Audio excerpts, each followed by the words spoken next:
Good afternoon. Welcome to the CEO series. Our guest today is Dave Ulrich.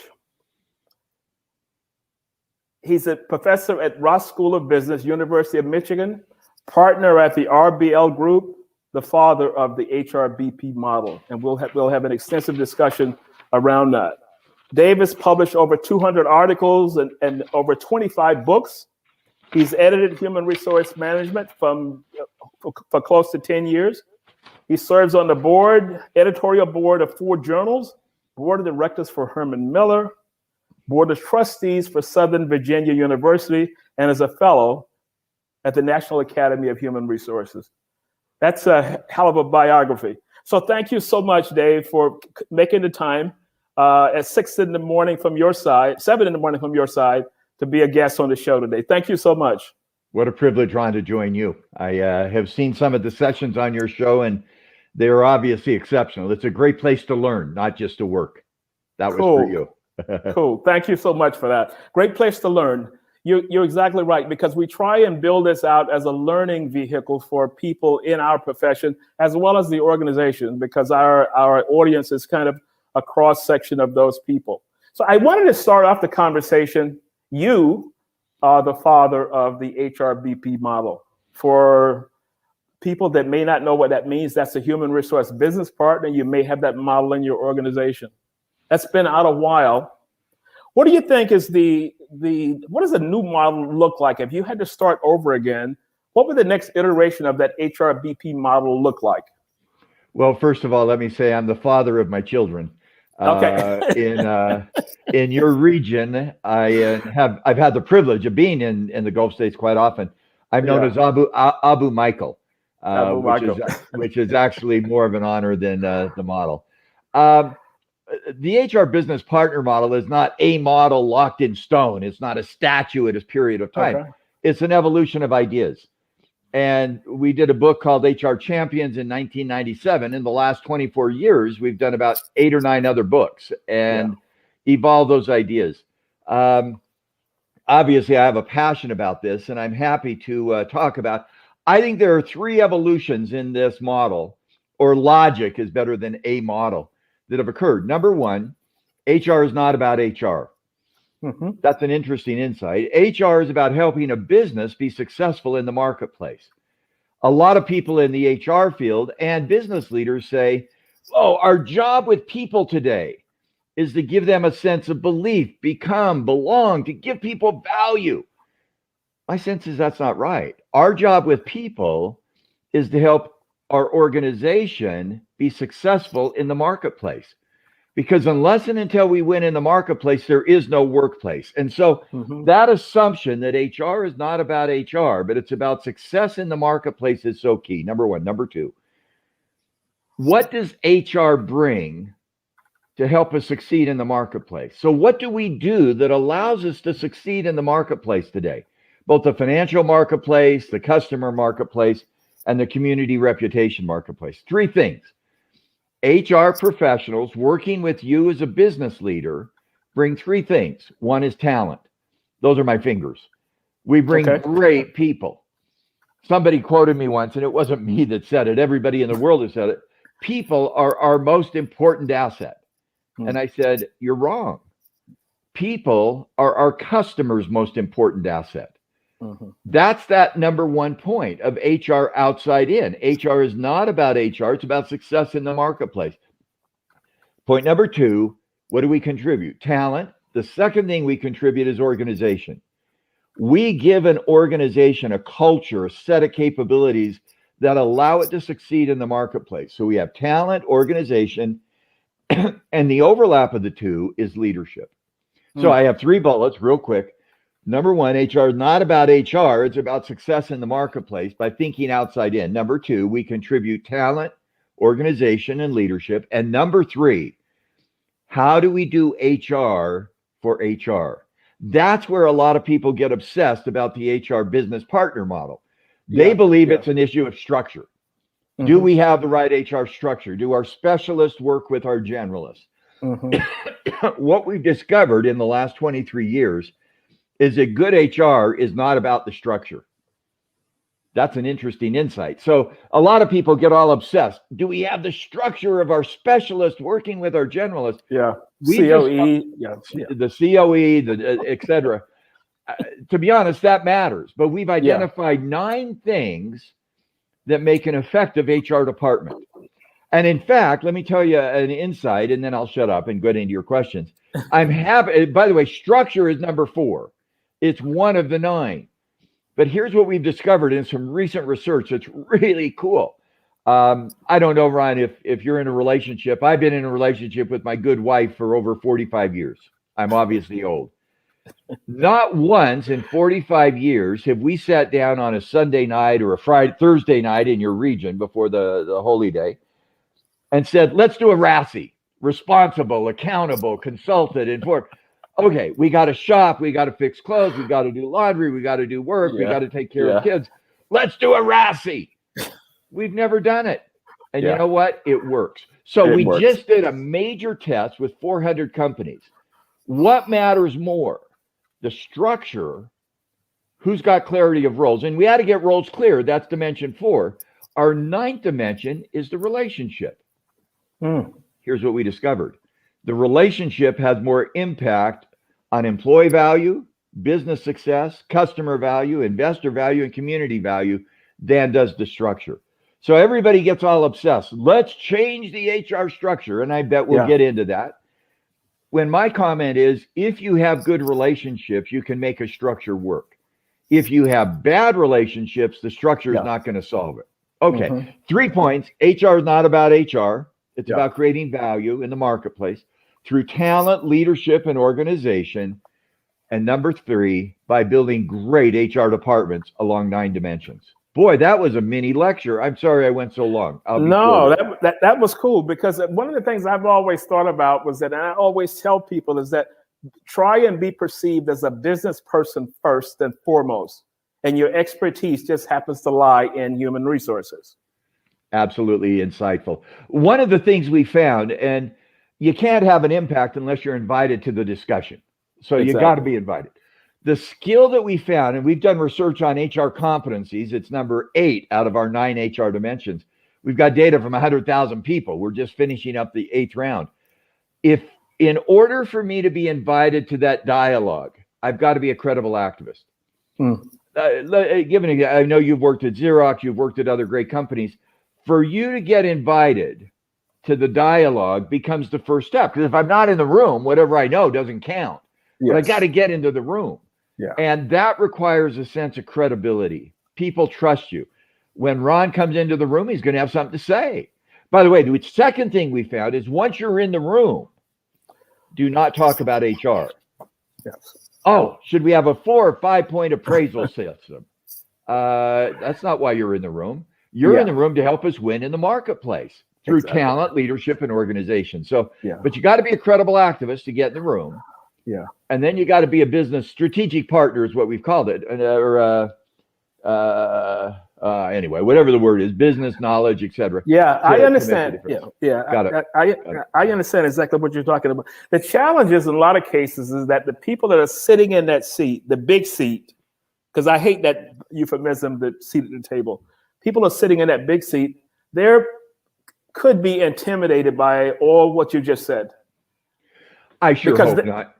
By the way, if they are, that's okay. But this is not that hard. Go ahead, Ron. But for someone who's been process driven over a period of time, and I run into this so much because as I work with their teams to try and develop them into this strategic leader that you're talking about, they want to do this, but lots of times the roadblocks come up from, it may be that leader, or it may be the organization does not see HR in the light that we're talking about. They see HR as more of a process executor as opposed to a strategic partner that say that I need HR in the room as we discuss this because this has a lot of so-called people implications and connecting that to the business. So how do you break that image? I mean, I think those legacy images are really, really real.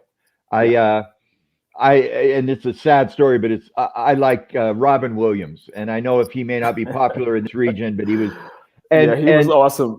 He was so awesome. He got the image as Mork, and my phone is ringing. Ignore that. He got this image as this crazy comedian. Yeah. I don't know if people realize he was trained at Juilliard.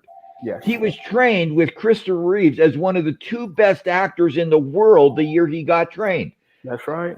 It took him a career to break some of that legacy image. And I think sometimes in HR, we're burdened with a legacy image that we obviously have to get rid of because that image doesn't do us well. So how do you get rid of that? You know this region better. I've been in the region, but you've lived in the region. How do you break that image in the region?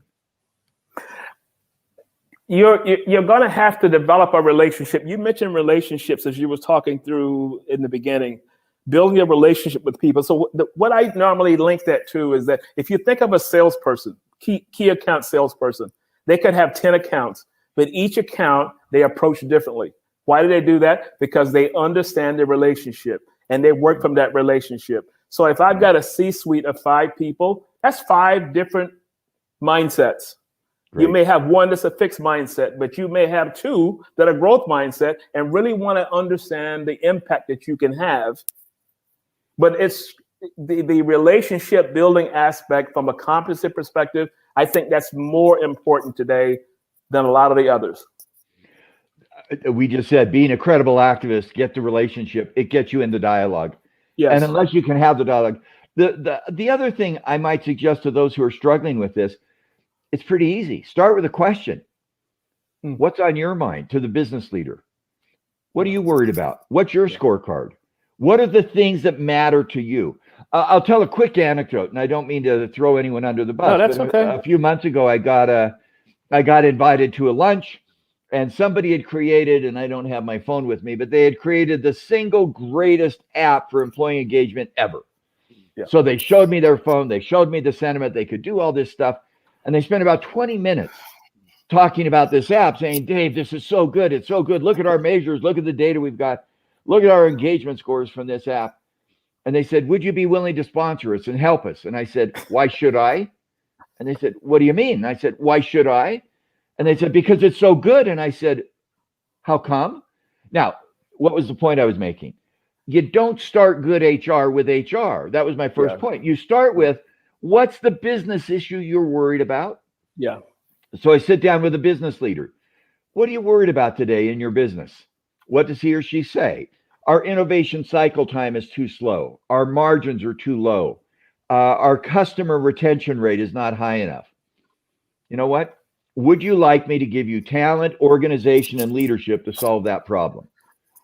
I don't know of many business leaders who are going to say no, because you're here to help me solve my problem, not just to do an HR program. And so my sense is, my coaching to those who want to get started in this and get their toe in the water, build credibility, build a relationship, and talk to Ron, get a hold of Ron, get him to get working with you and your team to have 5 good relationships. But then start with a question. What are you worried about? What are the results that are interesting and important to you? How can I then, through talent, organization, and leadership, help you make those results happen? That's, I don't know what you want to call that. If the partner word doesn't work for you, call it contributor, call it ally, call it advisor. But that's what a good advisor does. That's exactly right. You know, the other thing we're working on, and I'm babbling, this is dangerous. You opened a floodgate, and I no, that's okay. That's what we want. It feels like the sandstorm coming into Dubai. The other thing I hope that you're able to do is not go to best practice. The world is so filled with how do I be as good as somebody else? And so almost everybody talks to me lately and they say, oh, Dave, that's a good idea. Name 3 companies who do this. And my comment is, you shouldn't care about 3 other companies. You should care about yourself. How do you help yourself get better? Yes. Not how do you go look at, let's go look at Xerox. They're doing a great job. They're rebranding. Let's go look at HCI. They're doing a great job. No. What's your results? What do you care about? And how can I in HR help us in my company get the results we care about? I shouldn't be out copying others because I'll never catch up. I should be out creating what works for me. Well, you know, my way of looking at that is sort of the same way I said, best practices here, different DNA. Great Your organization is different. Great Industry comment. is different. Average age is different. Tenure is different. If you're a governmental agency and you have long-term tenure, you have 1% turnover, and you're trying to capture that to your organization, it's totally different. So it's good as a framework to try and understand, what could possibly happen, but don't ever begin to think. And I'm so glad to hear you say that, because it's coming from you on high to say, no, don't go there, because you're talking two different entities. You're talking totally two different entities.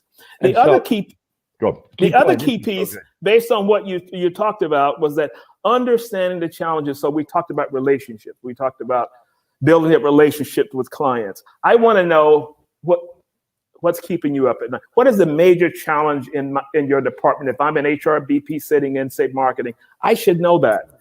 And if I understand that that's a symptom of marketing, my goal of my role is to prescribe a solution to that. That's it. If I could change one word, I say every word you said, I'd say amen, amen, amen, amen. I would not probably use the word prescribe. I'd probably use the word co-create. Okay. How do I work with you to find a solution that works for us together, so that HR becomes a partner in that? And I love everything you just said. That don't start with what I know. Yeah. Start with what you need to know to get what you want. Yes. And I think leadership is, there's some work out in our field that people have heard, build on your strengths, build on your strengths. And I go, that's 49% of the game. And they go, what's 51? So that you will strengthen others. Yeah. If your strengths don't make others stronger, you're a narcissist. We don't need you. If your strengths don't make others better, we don't need what you give. Use your power as a leader. If there's a business leader on the phone or a line manager, use your power to empower others. The ultimate test of a good leader is when you left, was there better leadership? And that's what you're talking about, that HR's job in that leadership domain is to build the next generation. How do I in HR help us build an organization that wins in the marketplace? And how do I build leaders who have the skills to do that going forward? Probably different from my skills. I love this conversation because it is so powerful. So I'm going to ask you the question, Ron. What keeps you up at night? What's on your, by the way, you've done so many interviews. I bet not many. I was reading through your incredible website, and you've got so many episodes, and I thought I would love to just learn from you. What are some of the issues on your head? Let me put it this way. You're my guest, and I'll give you my snippet of that. I can give you mine too. So what keeps me up at night is my clients. When they call me and they may say, I need training on this. Well, my thought is to always go back to the why. I always want to start with the why, the same as you're talking. How did you arrive at that? How did you arrive that that's the major issue that you're talking? Let's have a discussion based on that. Talk me through your thought process as to how you decided to call me to say you needed this. And sometimes, the vast majority of times, they are kind of clueless. They say, well, I need leadership development training. Based on what? So you just woke up this morning and said you need leadership development training? What caused you to think of that? So that's kind of what keeps me up at night. And it's depending upon the client I talk to that day. I'm thinking through, how am I going to have this conversation? But it always starts with that. And I feel that as a result of having that discussion, it creates aha moments for them and gives them a little more rigor into dealing with the whys of it. Simon Sinek says, always start with why, which was a great book, by the way. And I kind of use that approach. So keeping me up at night is the clients I deal with outside of the business and how it's changed. But that's kind of my thing. I love it. And I think that why, we did a book called Why of Work. It wasn't as successful as Simon Sinek, but I think you've got to have that understanding. And what I love about your answer is your message is not, the value is not what you do. The value is what your client will get because of what you do. Exactly. Value is not defined by the receiver. It's defined, or by the giver. Value is defined by the receiver. When I give my wife a gift, she defines the value of the gift. And Valentine's Day is coming. I don't know how much that's Okay. in the region. I figured you kind of threw that in because Sunday is Valentine's Day, but that's cool. And, and for a number of years, I used to, and it happens to be her birthday as well. For a number of years, I'd get her a dozen roses. Okay. And after about the third or fourth year, she kind of got kind of grumpy. And I said, "Why are you grumpy?" She said, "You're not thinking about me. You probably had your assistant order the roses in advance." So I've learned I have to give much, much, much better gifts. So back to HR. Okay. This is such a great and critical time for HR. Let me tell you what keeps me awake at night. In the last year, and we're almost about a year from this pandemic that has just changed our world in a huge way. I have been inundated with noise. Everybody's got a solution, an idea. I'm intrigued with, in all of that noise, what are the 2 or 3 or 4 priorities for you in your business? And so we've been spending the last year figuring out, if I'm going to be an HR partner, I got to have data, but I don't want data about insights or dashboards. Dashboards look backwards. Scorecards tell me how I've done. Yeah. I want data that gives me guidance about what I should be doing. Predictive, yeah. And so we've been working to create what we call an organizational guidance system. And I could go forever on this. I don't want to. But we start with the results. What are the results you're trying to achieve in your business? Employee results. I want employee well-being and productivity. Strategy results. I want to reinvent my strategy to differentiate. Customer results, investor results, financial results, community results. Where can I now invest my HR practices or human capital practices to make those results happen? I love that question. And it's not an easy answer, because we found that most companies spend 1 to 2% of their gross income or revenue on human capital initiatives. So where should I spend them? Is it leadership training? Is it employee retention? Is it staffing? Is it performance management? Is it agility? Is it innovation? Is it collaboration? Is it redoing the HR structure? Where should I spend my human capital, financial and emotional time to get the results I care about? We've been working to answer that question for the last year. It's called an organizational guidance system. And I think we haven't cracked the nut, because it's a tough question, but it's the direction where I think, as a business partner, that information lets me sit down with my business leader and say, which are the results you're interested in? And he or she says, I've really got to work on customer. Super. Here's the 3 or 4 HR initiatives that will drive that outcome the most. There we go. Yeah. That's what we're working on. I use this concept called issues audit. So when I'm running a session for HR people, I say, give me some insight as to what the challenge is for your department if you're sitting in with your client. And if they can map that out, I'll say, okay, let's look back at your average week. How much time is spent on that major challenge? Because if the client gives you 3 key topics, but you're spending time on something else, you're not bringing value to the role that you're supposed to be there for. You're the people expert. I love You're it. supposed to be able to connect those 2 together. Could I go one step? Could I build on that? Go ahead. Build on it. I love it because you say, here's the 3 things you're spending time on: agility, collaboration, culture change. Yeah. If I'm in HR, I want to then go the next step and say, agility, culture change, innovation. That's great. Yeah. Are those the things that will help you succeed in the marketplace? Whoa. Obviously. Well, how do you know? The audit we've got begins to say, where should I focus? For example, right now, a lot of people in our field in HR are, I don't know the Arab word, gaga. They're excited about employee experience. Yeah. It's all about employee experience, all about employee experience. We tested 10 talent initiatives, 10 things you could do to get better talent. Which of those 10 will have the biggest impact on customers? Guess what? It's acquiring the right talent. Yeah. Which of those 10 will have the biggest impact on our business strategy? It's getting the right person in the right place in the right job. It's not your performance appraisal system. It's not your training system. It's not even your retention of good people. It's getting the right people in the right job. By the way, that kind of data and analytics says, I don't want a dashboard that tells me where I've been. I don't want a scorecard or an insight. I want guidance about where should I focus. And then when I sit in that business meeting, I become what we call a strategic positioner.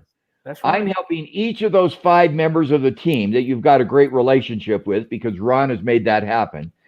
I'm helping each of those 5 team members know how to succeed in their marketplace because of the HR work I bring. I'm that architect. I'm an architect. I design. They're the owner. Again, I have a strong I haven't taught MBA students for a while, but my final exam, my favorite question, multiple choice. Who has primary accountability and responsibility for HR, talent, leadership, and organization in a company? A, the line manager. B, the head of HR. C, it's shared. D, the consultant. E, I don't care, I'm going into finance. It was a great question. Who's really accountable for this? Manager, HR, shared, consultant, I don't care. Everybody wrote 3, and it's wrong. The primary accountable for this work in talent, leadership, and organization is the business leader. We build a house with an architect. We're the final decision maker. We own the house. But I want a great architect. And what does the architect do? Have you ever built a home with an architect? I don't know if you've had one. No. I've had remodels done. Well, a good remodel, they're going to say, what's your lifestyle? Yeah. Dave and Wendy, how do you live? The home we had in Michigan, where I taught where I still teach, the architect came back and said, okay, 3-story house on a hill. The top floor is your bedroom with your wife, and a big office for you. I should show me. I still have a big office where I live now, and an exercise room. And I hadn't asked about an exercise room. The architect, I talked to your wife, and your children will be in the basement. Okay. A long way from you. And I said, that's not usually their children's bedroom is by us. And he said, I talked to your children. Your wife wants you to exercise and your children want distance. Now that's a joke, but the architect listens. Yes. They build the relationship. They know you. And then they come back with advice on, I'm redundant, talent, my fingers, organization, and leadership. Yeah. This is such a great time in HR. It is such a great time. The 2008 and 9 was a financial crisis where we got into the economic mistake. 2020 and 21 is going to be the people and organization crisis. Exactly. And I mean, and it's the global pandemic that has affected every one of us physically. It's the racial injustice issue that has affected so many around the world with refugees and differences. And that's happening in Saudi. Vision 2030 is changing the social society. And I think the Vision 2030 and those pillars are absolutely incredible as society changes in the Gulf states. I think it's also the emotional crisis that comes from those challenges. And in America, it's a political crisis. You don't have as much of that in the Mideast, but we are in the middle of that. As I said, we won't even go there because that's 2-hour conversation, with that one. But you know what? I like the term architect because I always use that. And I tell HR people, I said, you're a workforce architect. Your goal is to understand your client, organization, department head, and you build a model around that. Whether it's talent or whatever that challenge is, that's the role that you play in organizations. But this is the challenge. They want to do this, but the +1 says, stick with process, stick with this, stick with that. Or the organization says, no, we don't need you to do that. We just need you to make sure this is being done. And a lot of younger people in our profession are really being challenged now because they want to do what we're talking about. And they're trying to figure out next steps. So my advice always, if you're not getting it from here, try and find a place that will welcome that. I'm not saying that you leave or whatever it is, but you're going to have to figure out a way. So I love the term architect, which is a term I use all the time. So you're talking about the organizational guidance system. By the way, can I give a piece of thought? Go ahead. Go ahead. When somebody comes to you and says, I want you to work on the process, talent acquisition, training, retention, performance management, as an HR professional, simply say to them, help me understand. So don't be annoying about it. Yeah. The answer to the question, so that. I want to do talent acquisition, so that what? I want to do performance management, so that what? I want to do a culture change, so that what? And the so that forces you to begin to think about, it's not just about efficiency, that we save money. It's not just that we do best practice, so that we succeed in the marketplace. And so when somebody comes and says, please do the process, my answer is yes, absolutely. Yes, ma'am. Yes, sir, I'll do that. So that what? So that what? Okay. And then have a dialogue so that they begin to discover the work we do is, the process is not wrong. I mean, yeah, we got to hire people, we got to train people. So that what? So that we succeed with financially, so that we succeed. Okay, so you're going to go to another place. So, well, you know, what I was going to come back to you with it. So we've had such a rich discussion, but so we think of strategy of the organization, and if I use the architect concept, so architect is going to take the strategy and you're going to build around that as kind of a driving force. But I find that in a lot of times in discussions with HR people, they don't understand the strategy. They don't understand the importance of understanding what the strategy is. Where is the organization headed? And what is my role for getting them there? Can you give us some insights on that? Absolutely. We have identified 4 steps. And so based on our research, first, you got to know the language of business. You got to talk finance. You got to know the language of business.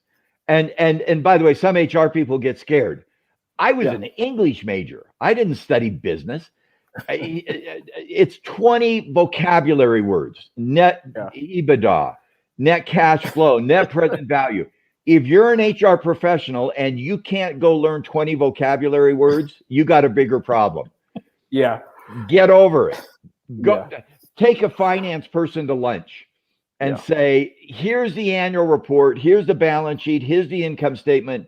What words do I need to know? Number 2, how does your company make money? How do we make money?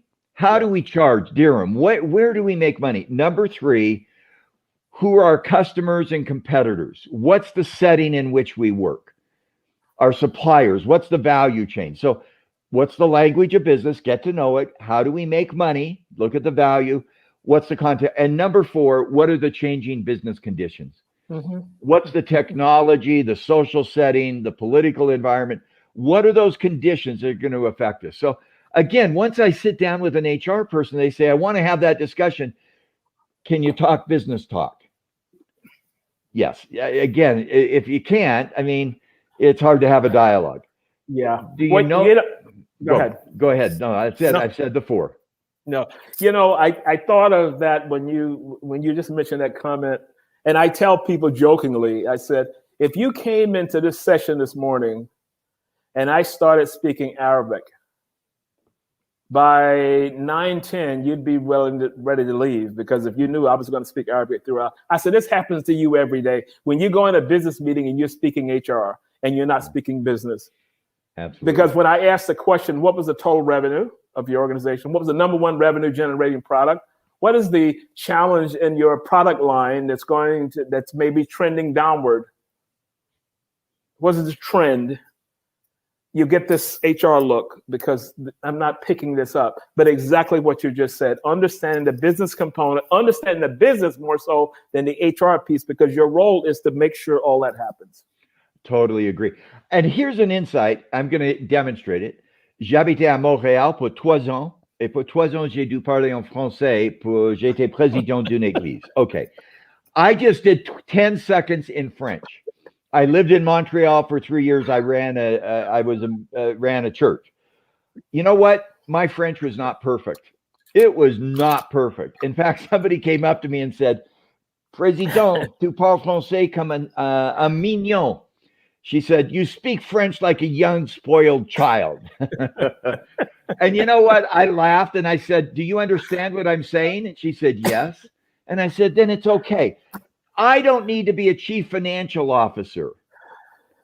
to know the language of business. Exactly. But I've got to know enough. Do you speak Arabic, Ron, by the way?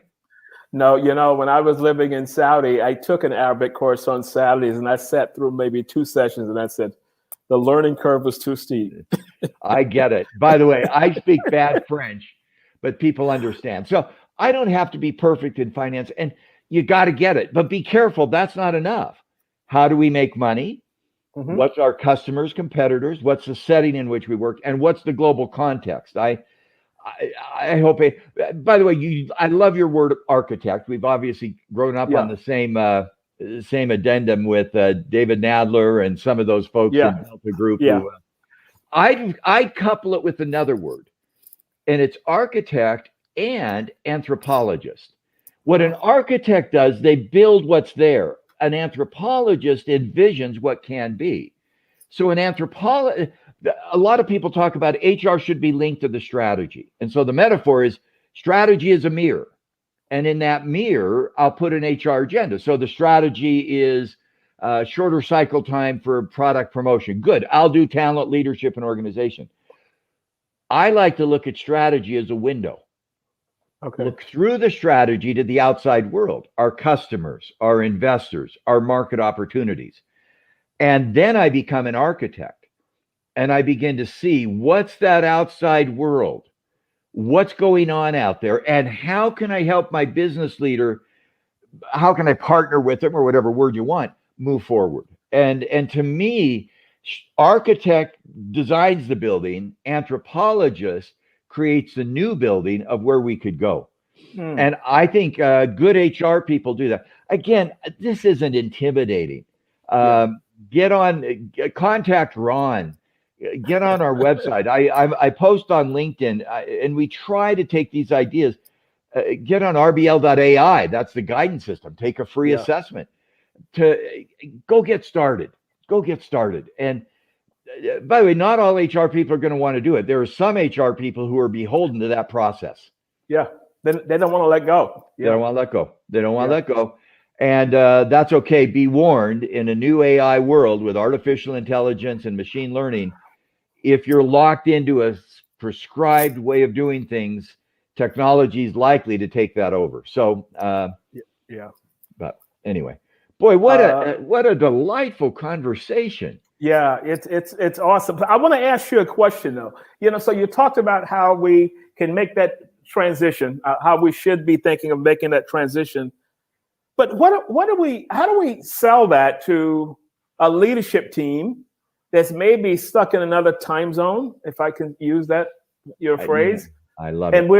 And we're trying to convince them of the business value of having these strategic partners that are understanding the challenges of the organization and trying to come up with a solution. How can we convince these people? Because sometimes that's a roadblock. Absolutely. Let me just share my experience, and everybody's going to have their own. First, 20-60-20. 20% of business leaders are already there. Okay. You've got in every region in the world, and I've had the privilege of doing a lot of work in Abu Dhabi at a company called Audia. There are business leaders that are out there. They're pulling the HR people and dragging them to get ahead. 20% are never going to get there. Yeah. There may be a case where you've got a bottom 20% laggard, and he or she is a business leader for whatever reason, they're not going to get there. I actually say to HR people, don't worry about either group. With the 20% who are doing great, hop on, run with them. There's going to be 20%, and you alluded to it. If you keep hitting I've had clients where I've done consulting. I bet you have too. You work, and finally you realize it's not going to happen. Yeah. And there's a point in the time where you say, it's time to move on. And I love to focus on the 60%.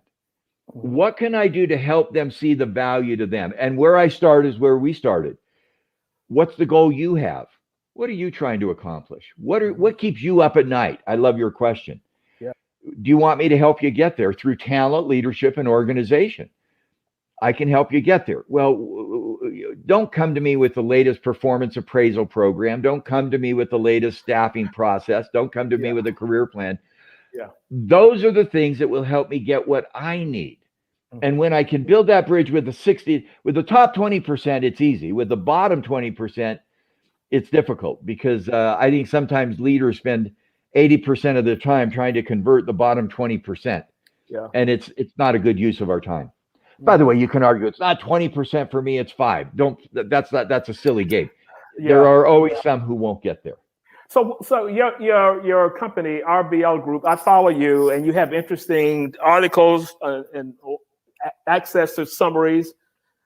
What is the website for that? Is rblgroup.com or? No, it's just rbl.net. rbl.net. rbl.net. Okay. I would ask everyone that's listening in to go there and register your name and get some information, as much as possible. The other key point I wanted to make as we begin to wrap it up is that you talked about the industry. So that's kind of one of my other pet peeves. So if I'm talking to someone in the automotive industry, I want to know, do you know what's happening in the transition to electric cars and the impact that's going to have? I was reading of one European company, I think it was General Motors, announced the other day that by 2030, 2025, no more petrol, 2030, no more petrol cars. How is that going to affect your workforce? So I tell people, if you scan the business news and if you want to try to get a primer as to how I can understand organizational change, you look at a business headline. All you got to do is think of what would be the impact on the workforce if this were to happen. Great. But again, I'd say workforce, that talent, what would be the impact on the workplace? And what will be the impact on leadership? 3 things HR brings. One is talent, that's workforce. One is workplace, and the other is leadership. And if I go with that very simple three-step game, what's the workforce? Talent, individual competence. What's the workplace? Culture, capability, agility. And what does that mean for the leaders who I work with? That's where I hope we in HR can be successful. I think this is just a great time. Let me tell you what I've loved about this. Most people, when they get into HR business partner, they get into a big dialogue about the structure. How do our specialists work with our generalists, centers of expertise? We just spent 45 minutes. Structure matters. Here's the insight. You've got to have specialists. I'll do it in 30 seconds. You've got to have deep expertise. You just said it. We are a profession. We've got to have knowledge around talent, leadership, organization, agility. And we've got to pull that specialist areas together as a generalist to help the business win. How you do that, we could debate that forever. We've discovered that when you meld and you marble all the specialists with the generalists, you lose both. It's like having stew. You don't want to just throw all the food into a stew. You want to have your vegetables, your fruits, your meat, your rice, your different foods. So we've discovered that somehow, whatever you do, get your specialists with deep expertise, your generalists with business application working together. Yeah. That's the structure issue. So I'm going to close this out. I read an article on the 26th that you published. It was the leadership and HR agenda to make unity happen. And this came out as a result of the speech that the new president gave about unity. It was kind of anchored into that. And I thought it was such a great piece. And the way that you kind of walked through that and what it would mean for the organization / the so-called strategic HR agenda. Can you kind of give us a quick overview of that? I'm going to give you a quick overview. Everybody says make unity happen. Let's all agree. My first point in that article, and if you don't read any more, read the first point. You can't have unity without diversity. Yeah. You cannot have unity, because if you have unity without diversity, it's groupthink and you're not going to be effective. So the first step in unity is to surround yourself with people who don't think, act, and feel like you. And then find common ground. What is it we share? And it's often outside in. We share a commitment to customers, to investors, to the community where we live. Build unity through diversity. That's really counterintuitive. And I'm not going to get into, I've given up. I don't think American politicians can do it. In that article, I said, I think we're going to have to turn to industry, where we bring in people who don't think and act and feel like us. And then we find what we share and we work together so that all succeed. That's a little utopian, but that's an agenda I feel strongly about. Well, I use that. By the way, notice my background. Look who's on my wall. I got 3 men on my wall behind me on my desk. There was a picture of my father in his pickup truck giving food to the homeless. Okay. There was a picture of Martin Luther King, who was my psychological idol when I was a teenager. Mm-hmm. And there's a picture of Sheikh Zayed. Okay. I think all 3 have been architects and anthropologists of unity. Okay. Because they had different opinions. My dad was a quack. He was weird, but he cared about helping others. He, for the last 20 years of his life, he went to the stores in the area. He called it his bread run in his old pickup truck, and he picked up day-old food and gave it to the homeless. That's a cool story. Thank you. That's my dad. That's my dad. Yeah. Okay. You can see it. I mean, he was weird. I love this. I love the suspenders. Yeah, with the short pants. Yeah, that was cool. That's my dad. His own style, right? Yeah. And then in your region, Sheikh Zayed. Yeah. What an incredible architect of unity. I mean, he took the wealth of Abu Dhabi and he created the Emirates. It wasn't about him. It was about others. And Martin Luther King. Yeah. Anyway. Yeah, I know exactly what you mean. So let me just kind of flip that from the context of so I say, how many different lenses? If you're in a meeting and you're designing an initiative, if you look around that room and everyone is from HR, cancel the meeting. Oh, great. Cancel the meeting because you need other lenses in there. Lenses, diversity. Because the other lenses is going to give you a different vantage point. And maybe I think I'm smart enough to figure all this out, but you know what? Maybe this is not going to work unless maybe the person in finance brings a different perspective. So this comes back to the first part of our conversation, talking about relationships and how important that is, and collaboration with the business as opposed to just the HR silo. Let me just use a religious metaphor. Amen and amen. Amen. I mean, I like that. I absolutely. And I think the best is yet ahead for HR. Because HR, I'm going to go back to my 3 points. Number 1, will help the business succeed in the marketplace through talent, leadership, and organization. And by doing the things we just talked about in some detail, getting HR set, the right people, the right structure, the right process so that we do succeed. What a great opportunity for HR.